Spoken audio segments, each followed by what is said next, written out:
para escuchar un nuevo reto. Enseñanza para tu vida.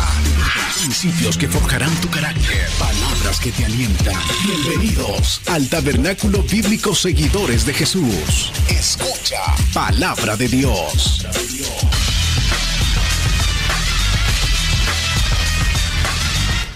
Y quiero hablar, hermanas y hermanos, en estos minutos acerca de sensible al pecado.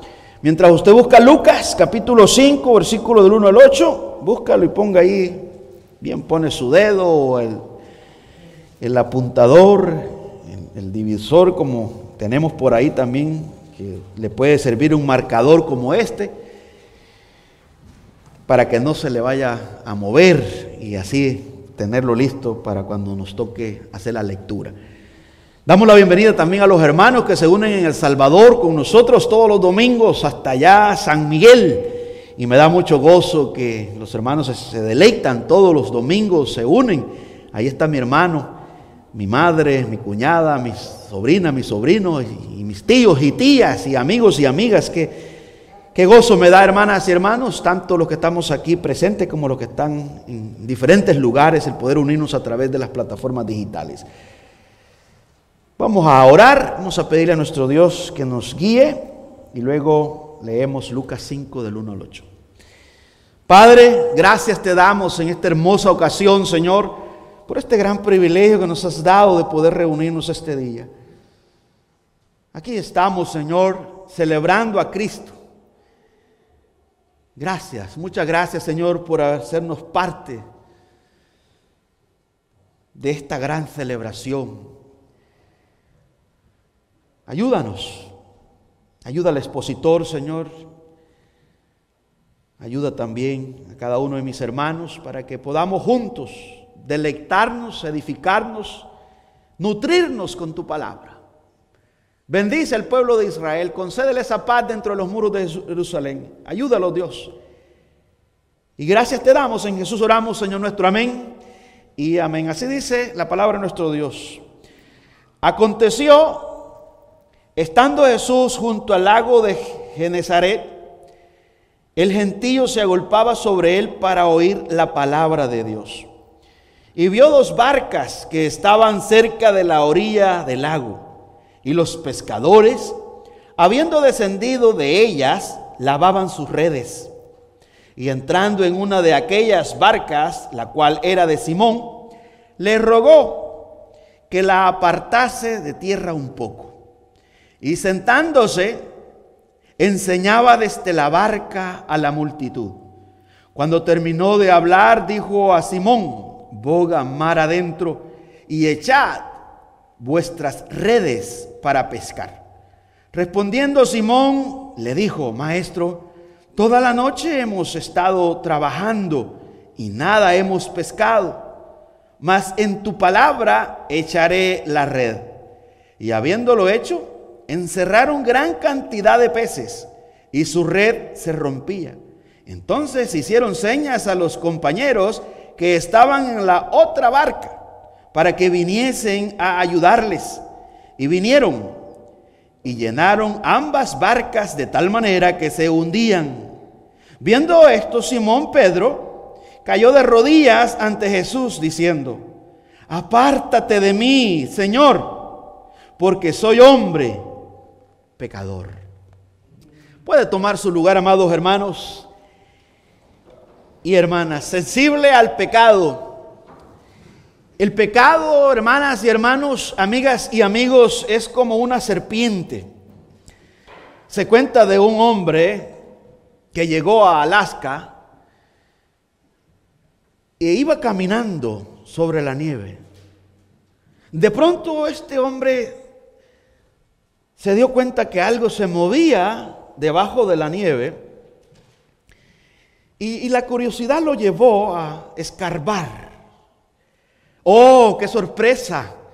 Se llevó aquel hombre cuando encontró una gran serpiente que estaba ahí agonizando por el frío.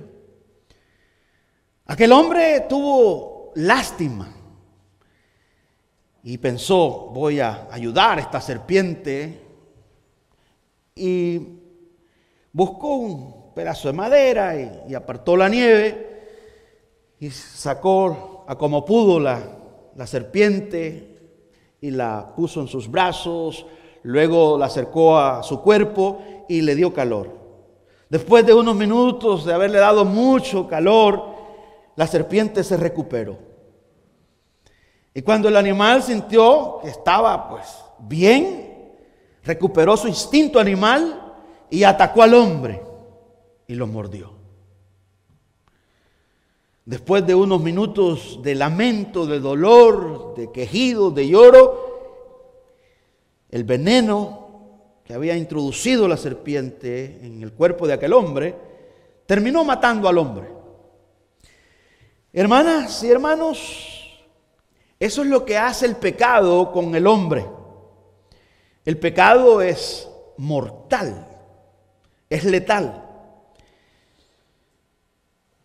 Eso sucede con la humanidad. Y lo hemos visto desde Génesis capítulo 3, cómo el pecado terminó con el hombre. Cómo Adán, al desobedecer a Dios, el pecado hizo que se apartara de Dios. Pero no solamente terminó con esa relación, sino que también trajo la muerte física, y con el pecado de Adán vinieron todas esas enfermedades que ahora nosotros estamos batallando. Mis queridos hermanos y hermanas, el pecado es astuto. El pecado es algo terrible. El pecado es más astuto que el rey Saúl, que quiso engañar a aquella adivina de Endor.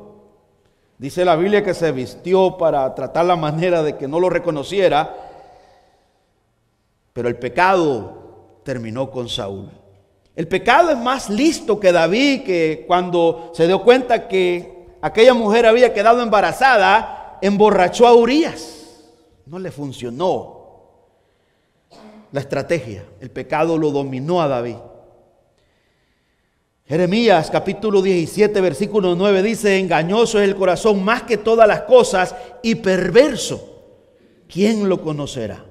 Romanos capítulo 7 versículos 7 y 11, el apóstol Pablo, hablando de esta situación, de la realidad del pecado, dice: porque el pecado, tomando ocasión por el mandamiento, me engañó y por él me mató. Hermanas y hermanos, el pecado superó la fuerza de Sansón, desbarató a Sansón. El pecado también superó la sabiduría de Salomón. Y le menciono estos casos para que usted pueda ver qué terrible es el pecado. ¿Cuántos creemos que Dios es real? ¿Vea que es real el Señor? ¿Cuántos creemos que Jesús es real? ¿Cuántos creemos que el Espíritu Santo es real? Todos sabemos que es real. ¿Cuántos sabemos que el diablo es real? Que los demonios son reales y que el pecado es real.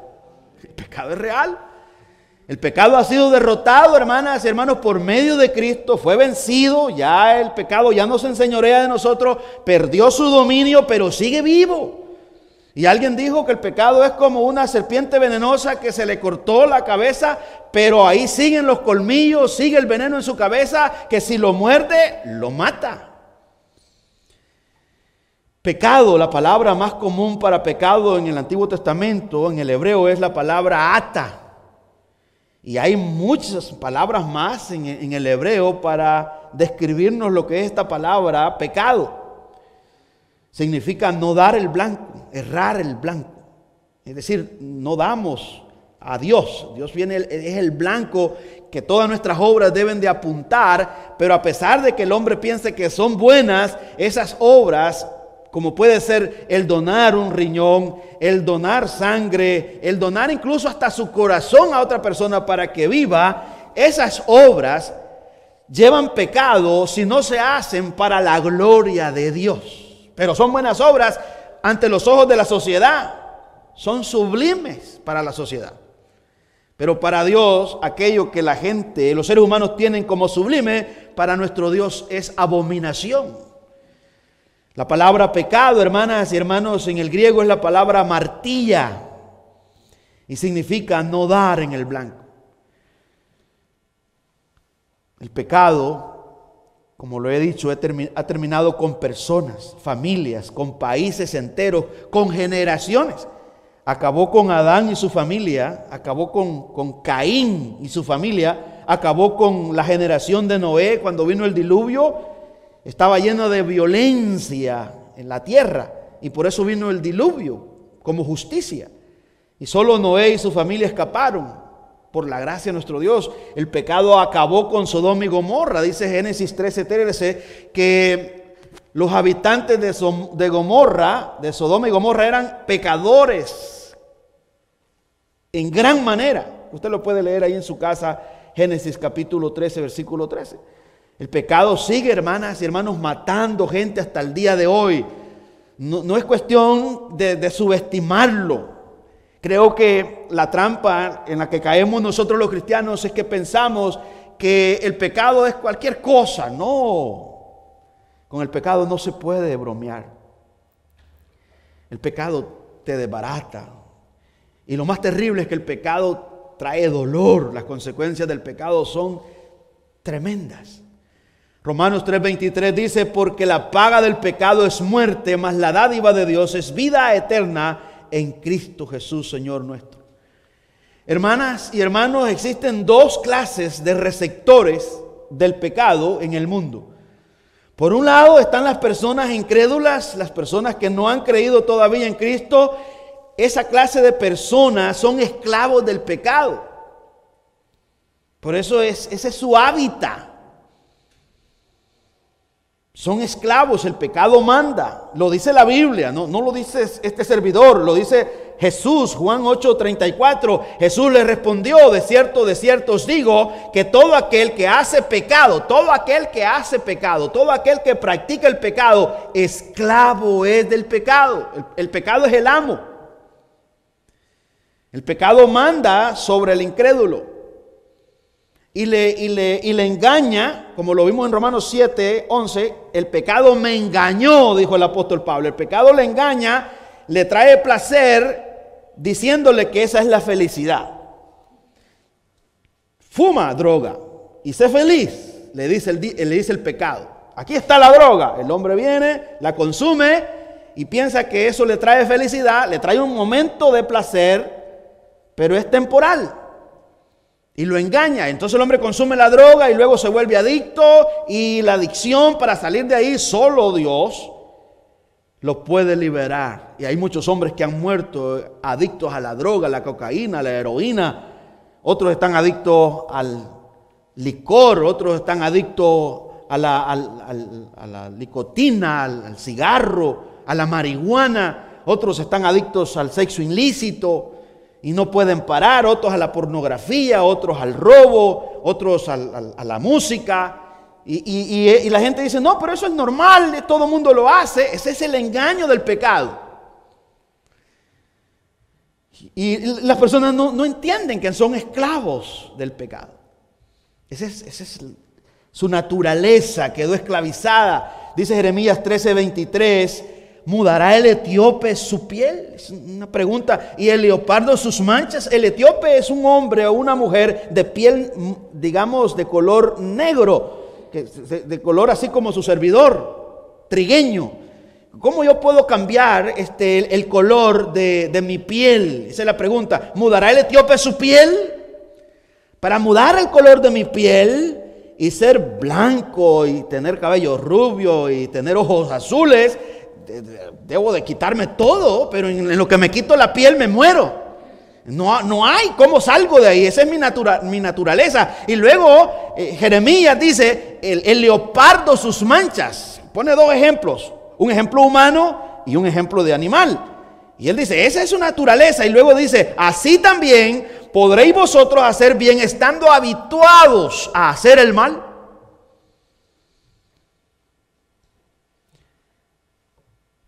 Esta es una realidad, hermanas y hermanos, dolorosa, si le damos una palabra. Si usted ya fue liberado de ese amo, este amo es terrible, es perverso. Es un tirano. Destruye, aniquila a todo lo que encuentra por delante. Este no tiene misericordia. Así que dos receptores del pecado. Uno son los que no creen en Cristo, son esclavos del pecado, están muertos en sus delitos y pecados, tienen una mente entenebrecida, ajena a la vida de Dios, están encerrados, están encarcelados y por ende la paga del pecado es muerte, y eso hace que la ira de Dios esté sobre cada persona que es esclavo del pecado, porque el pecado es transgresión de la ley, es contradicción a Dios, y al contradecir a Dios, Dios tiene que hacer justicia y tiene que darle a cada persona lo que merece. Así que si un pecador se queda allí, no escapa y no cree en Cristo Jesús, tendrá que terminar eternamente en el infierno, porque esa será su paga, esa será la justicia que recibirá. Por ser un pecador, por ser una persona que no obedece, por ser una persona que ama su pecado. La persona sin Cristo, que es receptor del pecado, ama su pecado. Ahí lo dice Juan 3:19. Esta es la condenación, que la luz vino al mundo y los hombres amaron más las tinieblas que la luz, porque sus obras eran malas. Dice aquí, y esta es la condenación, que la luz vino al mundo y los hombres amaron más las tinieblas que la luz. Esa metáfora de tiniebla está aludiendo al pecado. El hombre ama su pecado. Isaías capítulo 1 versículo 3 dice: oh, gente pecadora, pueblo cargado de maldad, generación de malignos, hijos depravados, dejaron a Jehová, provocaron a ira al Santo de Israel, se volvieron atrás. Luego, ya vimos, según las Escrituras, este grupo de personas que está en pecado, practicantes del pecado, esclavos del pecado, el pecado los domina. Pero si usted está ahí, tengo buenas noticias. ¿Y cuáles son? Que Cristo vino para liberarlo de ese amo.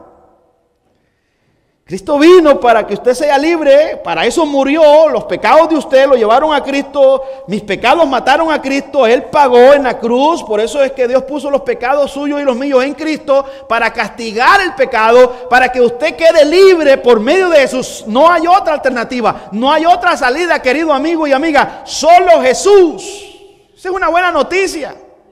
Eso es lo que celebramos hoy. Ahora los cristianos no estamos libres de pecado todavía.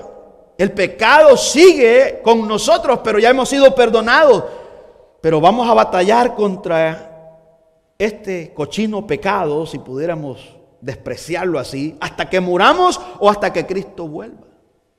Entonces miremos el otro grupo que está también luchando con el pecado, que son la persona cristiana. Dice Lucas 5:8, nosotros lo acabamos de leer. Aquí vemos a un hombre que estaba cerca de Cristo. Dice: viendo esto, Simón Pedro cayó de rodillas ante Jesús diciendo: apártate de mí, Señor, porque soy hombre pecador. ¿Cómo llegó Simón Pedro, hermanas y hermanos, a sentir el peso del pecado? Antes, este hombre ya había estado con Jesús. Andrés lo llevó, lo vemos nosotros en Juan capítulo 1, lo vemos en Marcos. Él ya había estado con Cristo.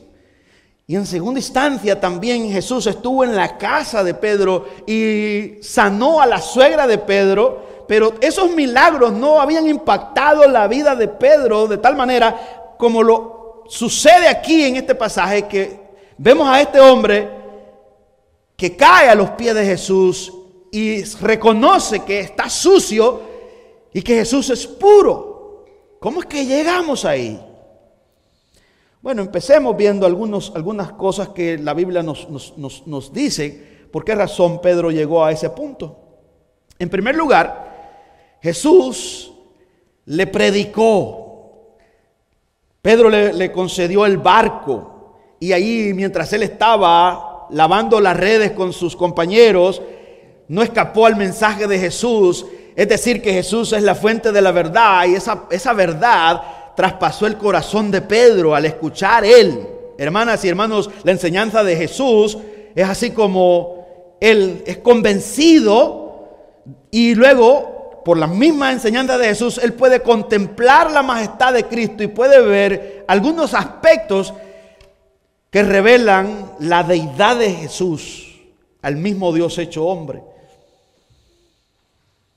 Dice o dijo un hermano puritano, Thomas Watson, acerca de esto de oír, dijo lo siguiente: fue por los oídos que perdimos el paraíso, cuando nuestros padres escucharon a la serpiente, y es también por los oídos, por escuchar la palabra predicada, que alcanzamos el cielo.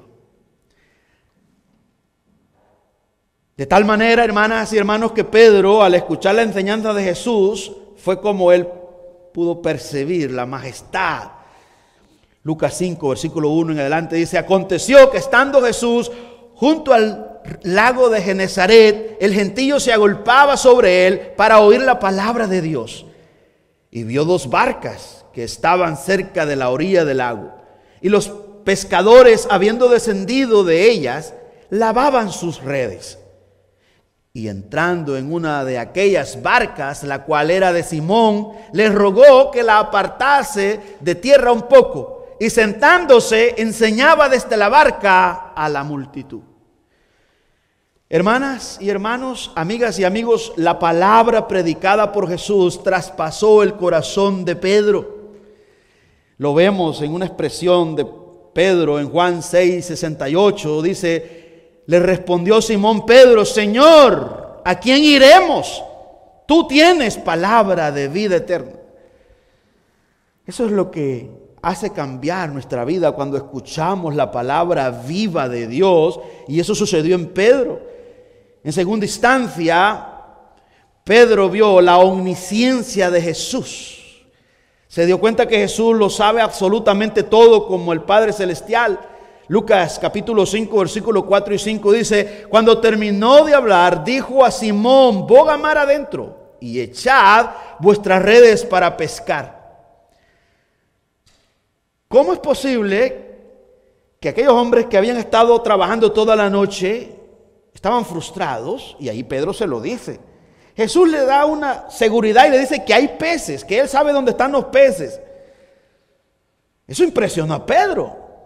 Dice el versículo 5: respondiendo Simón, le dijo: maestro, toda la noche hemos estado trabajando y nada hemos pescado. Pero luego se percata y dice: mas en tu palabra echaré la red. Ve, el mensaje de Jesús, la palabra de nuestro Dios, que vive y eficaz, había penetrado el corazón de Pedro, y Pedro sabía que esta palabra es real, es veraz, esta palabra es eterna. Él dice: en tu palabra vamos a tirar la red. Juan capítulo 2, versículo 24, dice lo siguiente, hablando de la omnisciencia de Jesús: pero Jesús mismo no se fiaba de ellos, porque conocía a todos y no tenía necesidad de que nadie le diese testimonio del hombre, pues él sabía lo que había en el nombre. Más tarde, Pedro, en Juan capítulo 21, versículo 17, cuando está siendo confrontado por Jesús, responde de esta manera y dice: le dijo la tercera vez: Simón, hijo de Jonás, ¿me amas? Pedro se entristeció que le dijese la tercera vez: ¿me amas? Y le respondió: Señor, tú lo sabes todo. Pedro comprendió la omnisciencia de Jesús. Ahora vamos llegando, acercándonos, porque fue sensible al pecado, porque sintió el peso del pecado. Número uno, porque escuchó la palabra poderosa, la palabra penetró el corazón de él. Número dos, porque vio la omnisciencia de Jesús. Y número tres, vio la soberanía de Jesús, que él gobierna. Versículos 6 y 7. Y habiendo hecho, dice, y habiéndolo hecho, encerraron gran cantidad de peces, y su red se rompía. Entonces hicieron señas a los compañeros que estaban en la otra barca para que viniesen a ayudarles. Y vinieron y llenaron ambas barcas de tal manera que se hundían. Estos no eran botecitos pequeños, porque eso, si usted ve, había una cantidad de personas había suficiente espacio. Estos eran barcos con los que ellos trabajaban. Se llenaron las barcas. Pero estos hombres habían estado trabajando toda la noche y estos hombres eran profesionales en la pesca, sabían los tiempos, sabían los lugares donde estaban los peces, pero ahora estaban frustrados. Pero hay un hombre aquí que gobierna los peces, le ordena a los peces que vengan, y eso solamente lo hace Dios. Más tarde, en Mateo capítulo 17, versículo 27, Jesús manda a Pedro que vaya al agua a buscar un pez y que va a encontrar una moneda en la boca del pez. Esto es maravilloso, dice el texto de Mateo 17, 27. Sin embargo, para no ofenderles, ve al mar y echa el anzuelo. Y el primer pez que saques, tómalo. Y al abrirle la boca, hallarás un estetero. Tómalo y dáselo por mí y por ti. Imagínense, hermanos y hermanas, ¿quién puede saber esto? ¿Quién puede hacer esto? Solo Dios. Le dice a Pedro, ve, hay un pez, tira el anzuelo, vas a ir seguro a la pesca y vas a tener una moneda, con eso vamos a pagar los impuestos.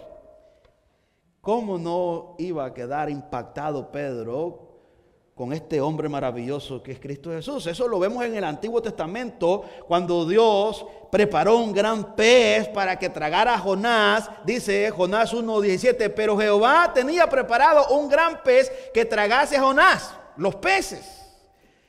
Jonás 2:10 dice, y mandó Jehová al pez y vomitó a Jonás en tierra.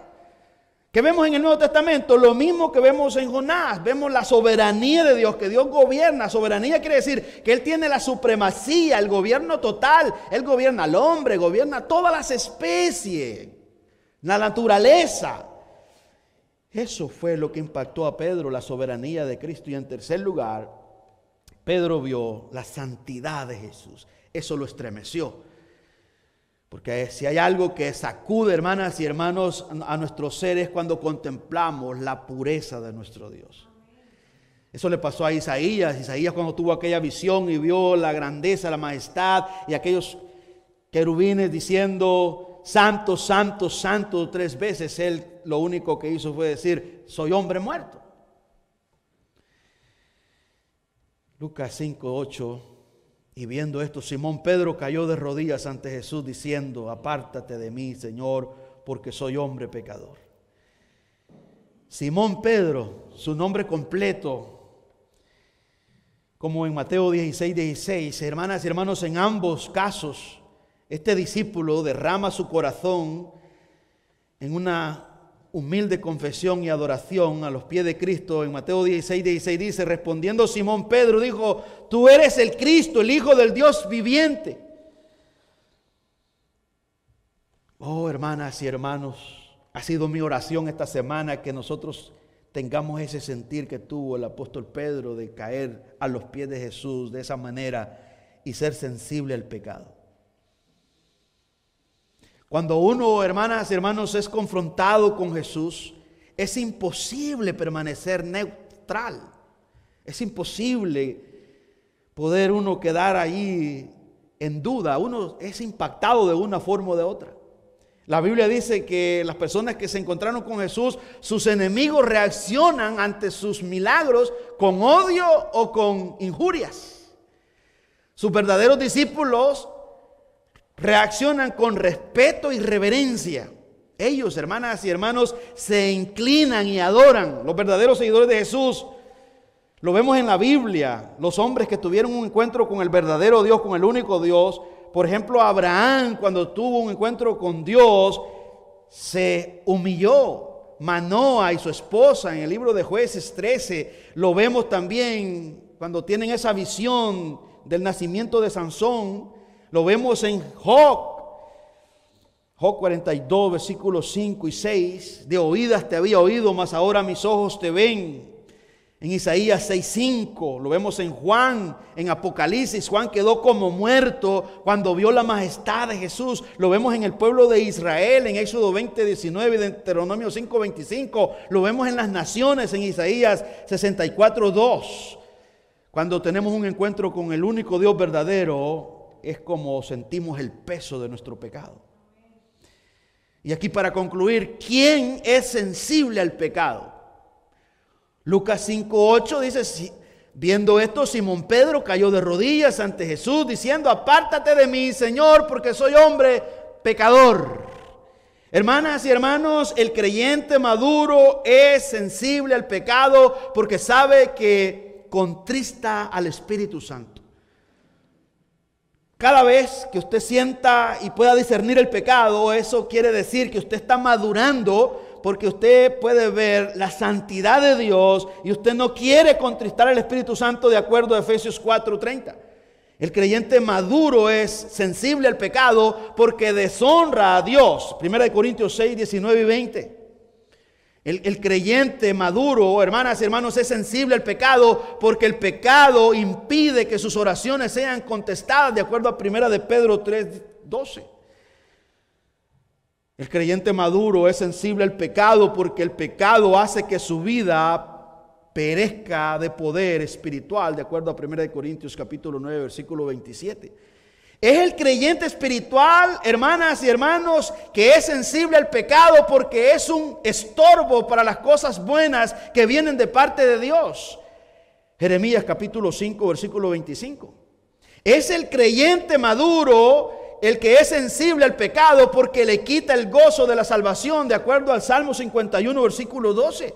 Es el creyente maduro que es sensible al pecado porque le reprime el crecimiento espiritual, de acuerdo a 1 de Corintios capítulo 3, versículo 19. Es el cristiano maduro, sensible al pecado, porque atrae disciplina y azote de parte del Señor, de acuerdo a Hebreos capítulo 12, versículo 5.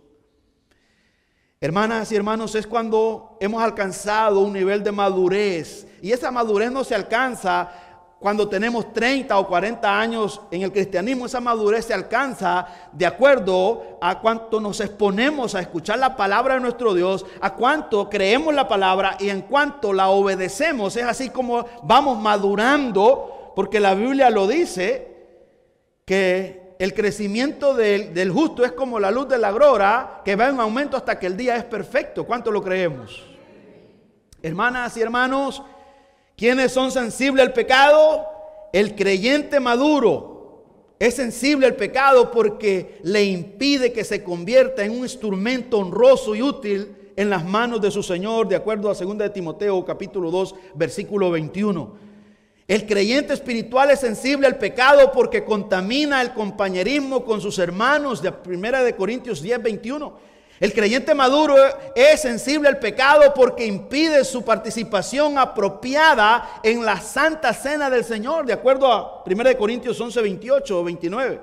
El creyente maduro es sensible al pecado porque incluso puede acarrearle peligros en su vida y salud física, de acuerdo a 1 de Corintios 11:30 y 1 de Juan 5:16.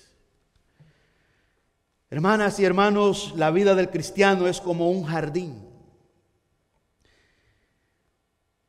¿Se acuerdan en el huerto del Edén que Dios puso al hombre para que lo labrase y lo cuidase? Allá era un terreno, era un lugar. Ahora es el cuerpo.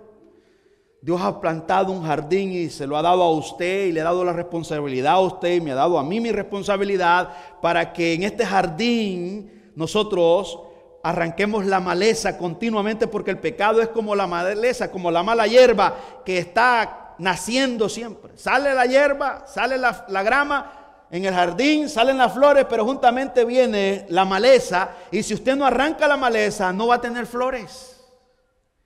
Y si no arranca la maleza no va a tener frutos, no van a haber tomates, no van a haber chiles, no van a haber frijoles, no va a haber cebolla, no va a haber nada, porque la maleza va a destruir la hortaliza. De la misma manera, hermanas y hermanos, nuestra vida cristiana es como un jardín que Dios ha plantado y nos ha dado la responsabilidad en la santificación para que nosotros nos ocupemos de nuestra salvación y le declaremos la guerra al pecado y aborrezcamos el pecado como Él lo aborrece.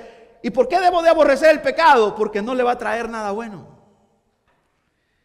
Porque le va a evitar, le va a estorbar para que usted dé buenos frutos para la gloria de Dios. podemos concluir entonces en esta mañana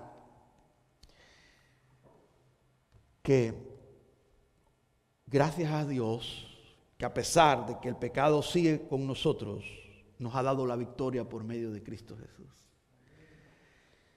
Romanos 7:24, hablando el apóstol Pablo, termina con esta exclamación: miserable de mí, miserable de mí, ¿quién me librará de este cuerpo de muerte? Él está en agonías. Pablo le declara la guerra al pecado. Y luego dice: ¿quién? Yo necesito urgentemente que alguien me libere de esta situación. Pero luego termina en el 25 diciendo: gracias doy a Dios por Jesucristo, Señor nuestro. Así que yo mismo con la mente sirvo a la ley de Dios, mas con la carne a la ley del pecado. Él clama con angustia y frustración absoluta: miserable de mí. Pablo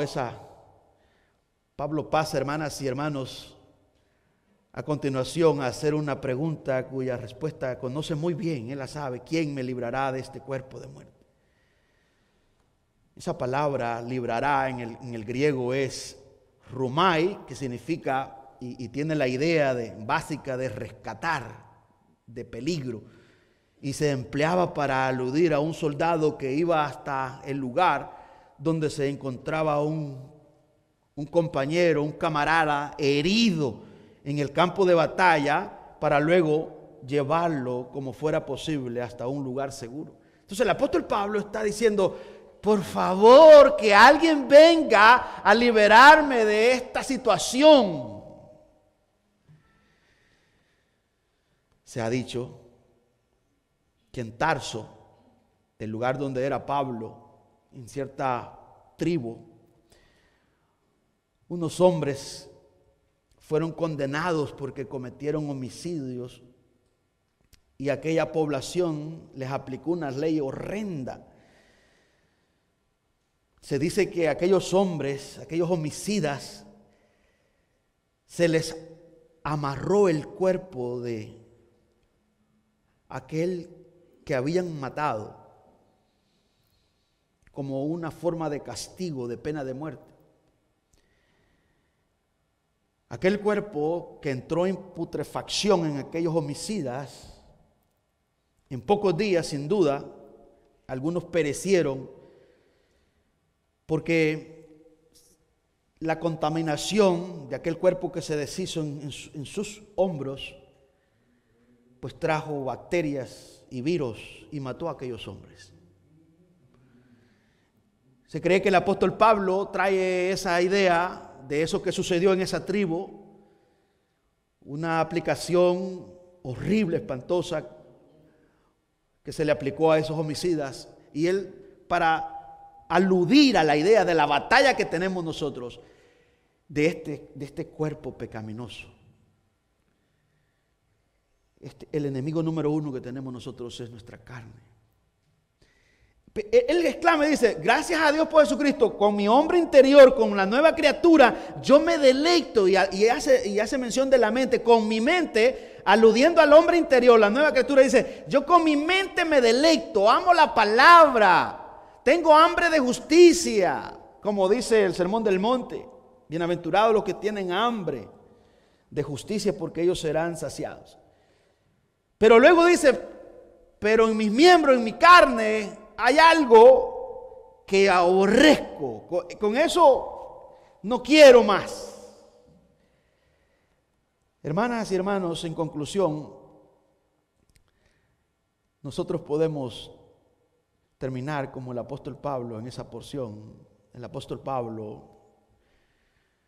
nos ha querido decir que el cristiano puede decir que en su interior ya se ha levantado un nuevo hombre, pero también debe confesar que la parte pecaminosa de su viejo hombre todavía no ha dejado de existir. No se confíe. Deleitémonos en el Señor, en su palabra, y huyamos de todo aquello que siempre nos va a perseguir. Corramos a los pies de Cristo. Temblemos como Pedro, tirémonos, declarémonos en bancarrota espiritual, y seremos levantados por Jesús una y otra vez. La Biblia dice que 7 veces cae el justo y 7 veces lo levantará Jehová. Los cristianos caemos. Los cristianos no amamos el pecado. No amamos el pecado. No somos esclavos del pecado. Pero aunque no querramos, nos acompañará el pecado hasta que muramos, hasta que Cristo vuelva. Pero no estamos solos, se nos ha dado el Espíritu Santo para que esté con nosotros.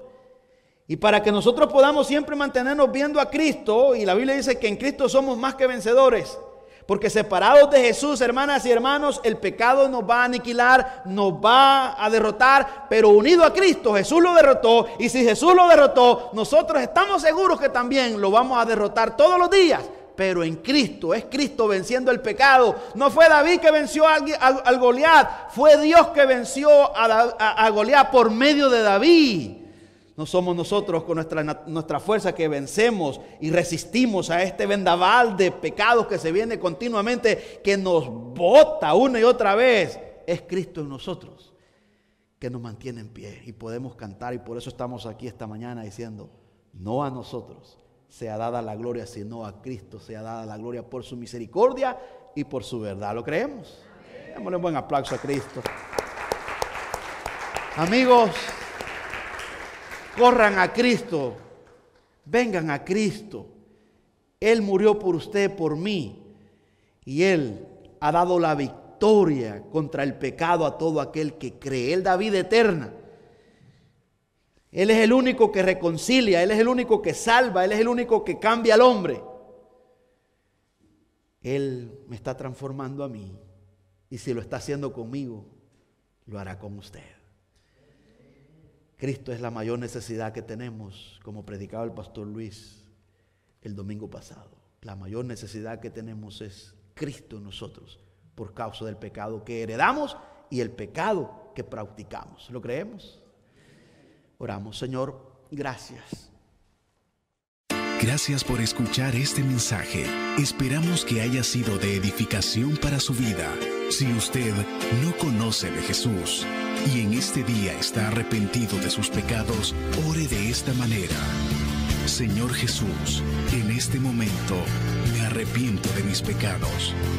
Reconozco que tú eres mi único y suficiente Salvador personal. Creo que eres Dios, que moriste en la cruz por mis pecados y que resucitaste al tercer día. Me arrepiento y me confieso pecador. Señor, perdóname y acéptame como tu Hijo. Doy gracias al Padre por enviar a su Hijo a morir en la cruz por mi lugar. Gracias, Jesús, por aceptar mi vida. En Cristo Jesús, Señor y Dios nuestro. Amén.